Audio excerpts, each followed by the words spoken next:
My stepdad takes over my grandparents' business and my mom asks me to move out. For years later, she begs me to come back because my stepdad messed up, but I refuse. I, 32M, have been estranged from my family for 4 years now. It's a long and complicated story, but I feel like I need to get it off my chest. My mom remarried when I was 15 to my stepdad, Jim. First, things seemed okay. Jim was nice enough and he made my mom happy. I was just glad to see her smile again after my dad passed away when I was 12. My dad's death was sudden. A car accident on his way home from work. It hit our family hard, especially my mom. For 3 years, she was a shadow of her former self, barely keeping it together for my sake. When she met Jim at a grief support group, it was like watching her come back to life. I was grateful for that, even if I wasn't entirely comfortable with the idea of her remarrying. Growing up, I was really close to my maternal grandparents. They owned a successful local grocery store chain that had been in our family for 3 generations. My grandpa, Robert, started with one small corner store back in the 1960s. He worked tirelessly, often sleeping in the back room to keep the business afloat. My grandma, Ellen, was right there beside him, managing the books and caring for their growing family. By the time I came along, they had expanded to a chain of 12 stores across our state. I spent most of my summers working there, learning the ins and outs of the business. I started small, bagging groceries and stocking shelves. As I got older, I moved up to cashier, then shift manager. My grandpa always said that one day, it would be mine to run. I loved every minute of it. The smell of fresh produce in the morning, the chatter of regular customers, the satisfaction of a well-organized stockroom. It all felt like home to me. More than that, I loved the sense of community our stores fostered. We knew our customers by name, sponsored local sports teams, and always had a donation bin for the food bank. When I turned 18, my grandpa started involving me more in the management side of things. He taught me about inventory management, financial planning, and negotiating with suppliers. It was clear that he was grooming me to take over someday. I couldn't wait for the day I'd be running the stores myself, carrying on the family legacy. Things changed when my grandpa had a stroke when I was 25. I remember the day clearly. It was supposed to be a normal Sunday dinner at their house. Grandpa was telling one of his old stories about the early days of the store when suddenly, his words slurred and he slumped in his chair. The next few hours were a blur of ambulances, hospital waiting rooms, and tearful phone calls. He survived, but he wasn't able to manage the business anymore. The doctor said he needed rest and rehabilitation. My grandma was overwhelmed trying to keep things going. She was torn between running the business and taking care of Grandpa. That's when Jim stepped in and offered to help. At first, it seemed like a godsend.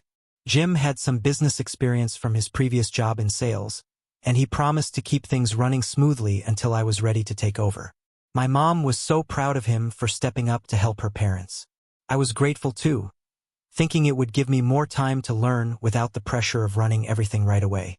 But as the months went by, I started noticing changes. Jim was making decisions without consulting anyone. He brought in his friend Mike as the new head of purchasing, firing Uncle Joe, who had been with us for 20 years. He replaced our local produce suppliers with a big national company, saying it would cut costs. The warm, family atmosphere of our stores was disappearing.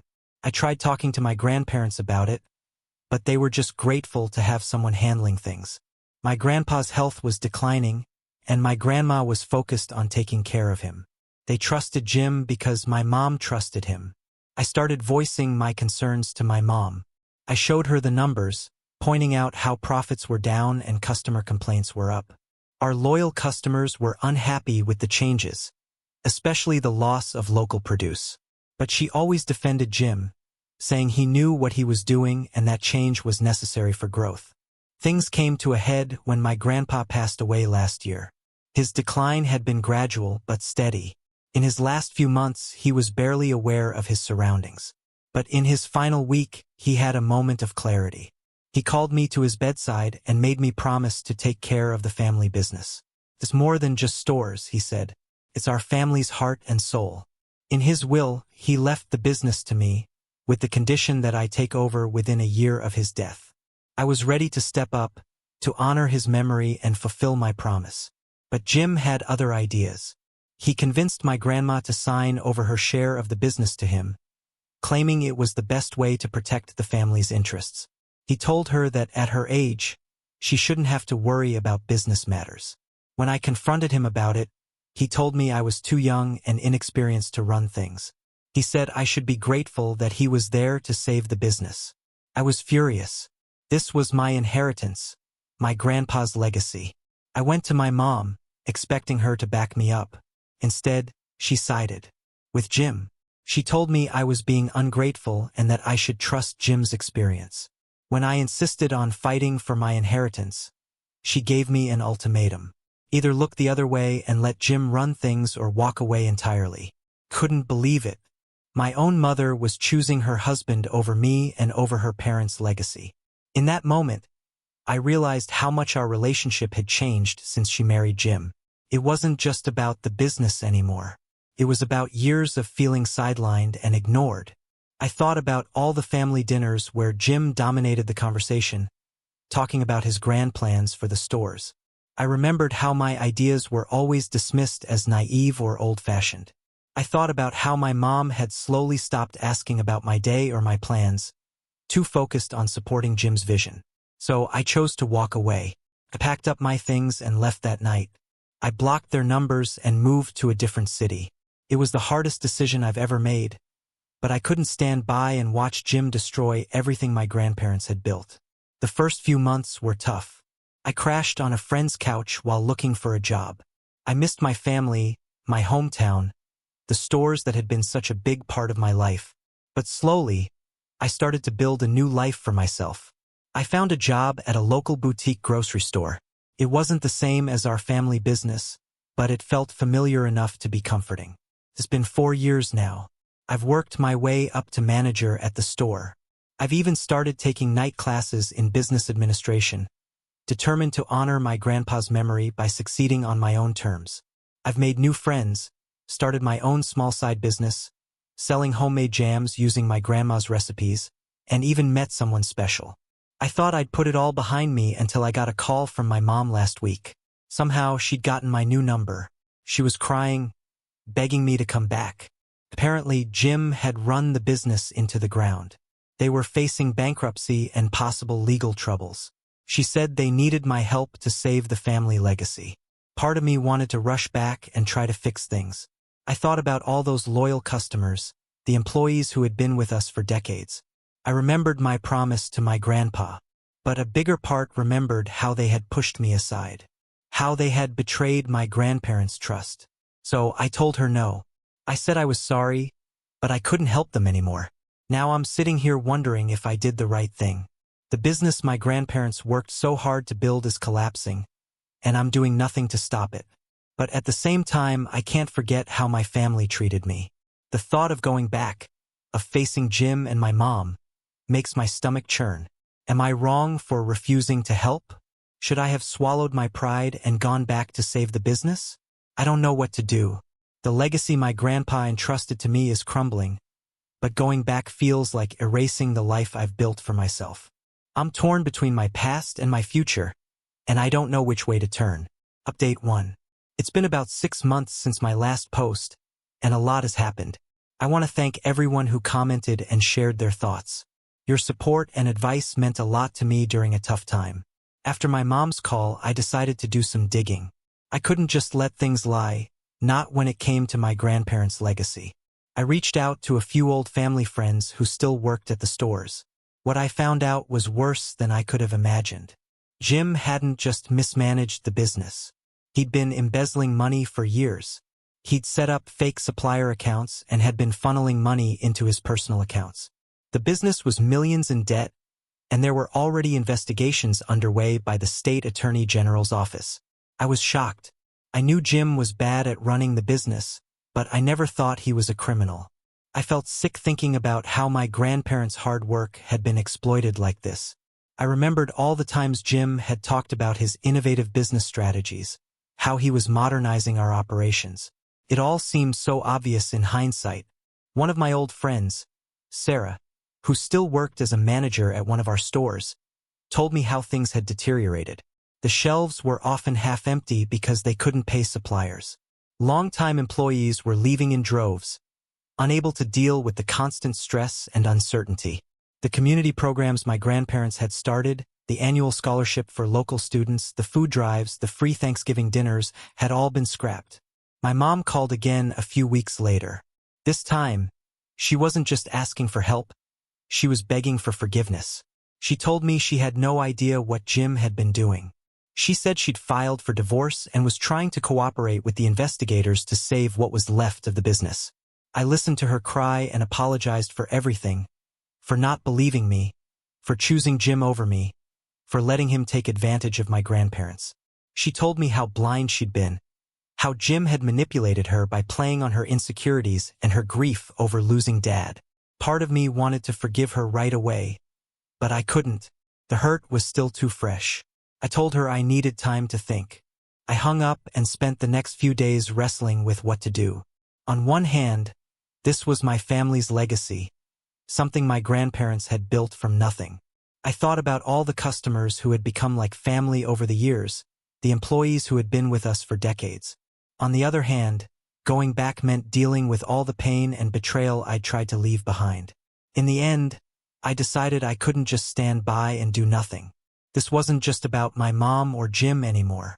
It was about all the people who depended on our stores, about the community my grandparents had worked so hard to support.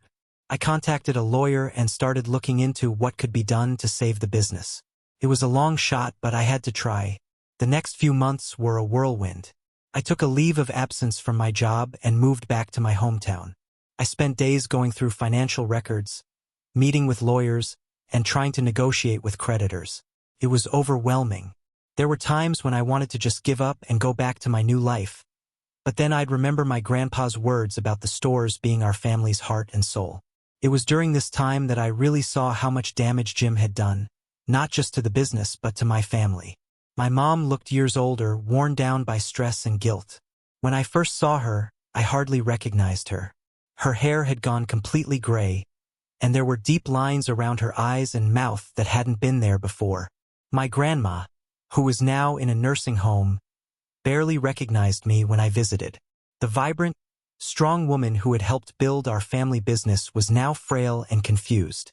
It broke my heart to see her like that, to know that she'd spent her final years watching her life's work crumble. As for Jim, he'd disappeared. Last I heard, he'd fled the country to avoid prosecution. The police had traced large transfers to offshore accounts, but so far, they hadn't been able to locate him. Part of me hopes they catch him, but mostly I just want to focus on moving forward. The business is still in trouble, but we've managed to keep 2 of the original stores open. It's a far cry from the thriving chain it once was, but it's something. I'm working on rebuilding relationships with old customers and suppliers, trying to restore some of what was lost. It's hard work, but every now and then, I'll get a glimmer of hope, like when old Mrs. Johnson came in, hugged me, and said she was glad to see a family face back in the store. I'm trying to bring back some of the community programs we used to have.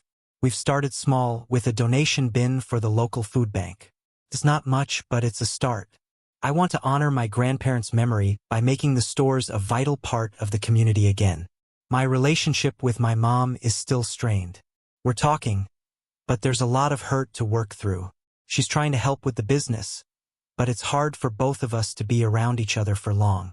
There are moments when I see flashes of the mom I remember from before Jim, but then the memory of her betrayal comes flooding back. I'm not sure what the future holds. Some days I wonder if I made the right choice coming back, but then I'll have an old customer come in, telling me how glad they are that we're still here, and I remember why I'm doing this. It's not just about the business anymore. It's about honoring my grandparents' memory and trying to salvage what's left of my family. It's about keeping a promise I made to my grandpa. It's hard work, and I'm not sure if we'll succeed, but I know I have to try. For now, I'm taking it one day at a time, hoping that somehow we can rebuild what was lost. Update 2. It's been almost a year since my last update, and I wanted to share where things stand now. The past year has been one of the most challenging of my life, but also one of the most transformative. First, the business. After months of negotiating and restructuring, we managed to keep 3 stores open. It's a far cry from the dozen we once had, but it's stable. We've gone back to the basics, focusing on quality products, personalized service, and community involvement. Slowly but surely, we're rebuilding our reputation. Getting to this point wasn't easy. I had to make some tough decisions, including letting go of some longtime employees. That was one of the hardest things I've ever had to do. These were people who had watched me grow up, who had been like family. But to keep the business afloat, we had to streamline operations. We've also had to renegotiate contracts with all our suppliers. Many of them were hesitant to work with us again after what happened with Jim. I spent countless hours in meetings, explaining our new management structure and plans for the future. Slowly, we're rebuilding those relationships. The legal issues are mostly resolved. Jim was eventually caught trying to enter Canada with a fake passport.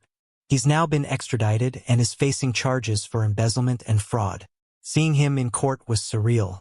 He looked nothing like the man who had once been part of our family. His hair had gone completely gray and he'd lost a lot of weight.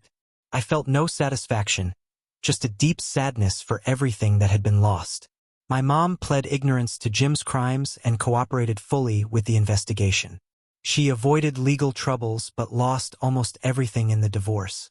She's now working part-time at one of our stores. It's awkward sometimes, but we're learning to work together again. Having her there is complicated. On one hand, it's nice to see her trying to make amends, to see her interacting with customers like she used to when I was a kid. On the other hand, there are moments when the resentment bubbles up. Like when she tries to give me advice about running the store and I can't help but think, where was this concern when Jim was running everything into the ground? Our relationship is still a work in progress. There are good days and bad days. Sometimes we can laugh and reminisce about old times, like the Christmas when Grandpa dressed up as Santa for all kids in the store. Other days, the weight of everything that happened feels too heavy to bear. We're in family counseling, trying to rebuild trust and understanding. It's slow going, but we're both committed to trying. My grandma passed away 6 months ago. Her last few months were difficult. Some days she was lucid, asking about the stores and reminiscing about the old days. Other days she didn't recognize any of us. In her final days, she seemed to understand what had happened. She made me promise to keep the family business going, not just for her and Grandpa, but for all the people who depended on it. Her faith in me has become my driving force. The day of her funeral was tough. Standing there, listening to people share memories of her and Grandpa, I felt the full weight of the legacy I was trying to preserve. It wasn't just about keeping some stores open, it was about maintaining a vital part of our community's history. As for me, I've settled back in my hometown. Running the business is challenging, but rewarding. There are days when I miss my old life and the independence I had. But then, a longtime customer will come in and tell me how much it means to them that we're still here, and I know I'm where I need to be. I've had to learn a lot in a short time. My business classes have come in handy, but there's so much that you can only learn through experience. I've made mistakes along the way, like when I tried to change our long-standing holiday sale and faced a near revolt from our regular customers. But I'm learning, adapting, and growing every day. One of the biggest challenges has been rebuilding trust with our employees. Many of them felt betrayed by what happened with Jim, and rightfully so. I've tried to be as transparent as possible about our financial situation and future plans. We've instituted a profit-sharing program for long-term employees, trying to show them that we're all in this together. I've also been working on bringing back some of the community involvement that was always so important to my grandparents. We've restarted the annual scholarship program for local high school students. It's smaller than it used to be, but it's a start. We're also partnering with the local food bank again, hosting monthly food drives in our stores. On a personal level, I've reconnected with old friends and even started dating someone I knew from high school. Her name is Lisa, and she's been incredibly supportive through all of this. She remembers the stores from when we were kids and understands how much they mean to me and to the community. Having her by my side has been a bright spot in some very dark times. Looking back, I don't regret my decision to come back and try to save the business. It hasn't been easy, And there have been plenty of times when I've wanted to give up. The stress has been enormous. There are nights when I lie awake, worrying about payroll or inventory or a dozen other things. But I've also rediscovered a sense of purpose and connection to my roots that I didn't realize I was missing. When I walk through the stores, I can almost feel my grandparents' presence. I remember the lessons they taught me, not just about business, but about treating people with kindness and respect. I'm not sure what the future holds. The business is stable for now, but there's still a long way to go. My relationship with my mom is improving, but we have years of hurt to work through. Some days it all feels overwhelming. But then I'll walk through one of our stores, see the familiar faces of our staff and customers, and remember why I'm doing this. It's not just about preserving a business. It's about honoring a legacy and being part of a community. Last week, an elderly customer came in. She's been shopping with us since my grandpa opened the first store. She took my hand and told me how proud my grandparents would be of me. In that moment, all the stress and doubt faded away. I knew I was exactly where I needed to be. I don't know if this is my happy ending. Maybe it's just a new beginning. There are still challenges ahead, relationships to mend, and a business to rebuild. But for the first time in a long time, I feel hopeful about the future. I'm here. I'm trying. And for now, that has to be enough.